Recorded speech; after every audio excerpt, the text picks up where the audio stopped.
the whole Buddhist concept about suffering, which is there is suffering, but you don't have to suffer. There's pain, and there really is pain. But the suffering part of it is something you can have pain, but you don't have to suffer. You can accept. Usually the suffering comes from some feeling that something's supposed to be different than the way it is. And if you accept the way it is, then there's no suffering. And you can't change what is. You can change how you deal with what is, but what is what is. It'd be like in your relationship, if your partner has a bad habit, you don't have control over that. And that can bring you suffering.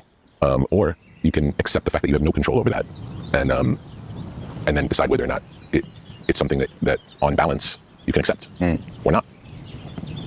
Yeah, it's kind of all a decision. Yeah. I tell you a story about that being a decision. I was in Hawaii 7 or 8 years ago, sleeping. There are these centipedes that bite you, and if they bite you, it really hurts bad. It's kind of like a sting from jellyfish. It doesn't kill you, but it really hurts, and it hurts for a long time. And I knew that they existed. I've been going to Hawaii for many, many years. I've never experienced a bite of a centipede. I was sleeping one night, and I brush my head. I'm like itchy, and I brush my head, and I feel incredible pain, like a sting. And we wake my wife up, she wakes up pretty quickly because I'm moving around, and I say, I think I was just stung by a centipede, and I have two choices.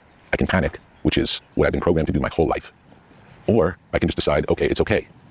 And she said, maybe the second one's better. I said, okay, I'll do that. But I know, had it happened to me when I was 19 years old, absolutely would have panicked. If it happened to me when I was 25 years old, absolutely would have panicked. But now I'm at a point where I can step back enough to see I can choose. And nothing is different in what happened. Same exact thing happened. And it already happened, I already got stung. So the idea of panicking, or like, my house burned down with everything in it, I could, have a fit and cry and be upset, or I can accept the fact this is what happened. Nothing I'm gonna do is gonna change that situation. Right. So it seems like there's a lot less pain involved. If nothing's gonna change, you know what I'm saying? If I can't change the situation, to put a lot of energy into not changing it and making me feel bad, seems like that doesn't seem like a good choice. Yeah. And I think just knowing we can choose, we can decide in the moment.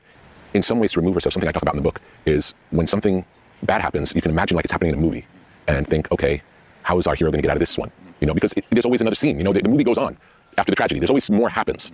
And often, and I've again just learned this from living a long time, that over the course of my life, when something that seems terrible happens, almost every time, maybe every single time, what happens in the wake of it is better than what was there. Almost every time, maybe every time. I never really examined if it was every single time, but it feels like every time. Yeah, nothing really is that serious ever. No, it's cool. Let's see what happens next.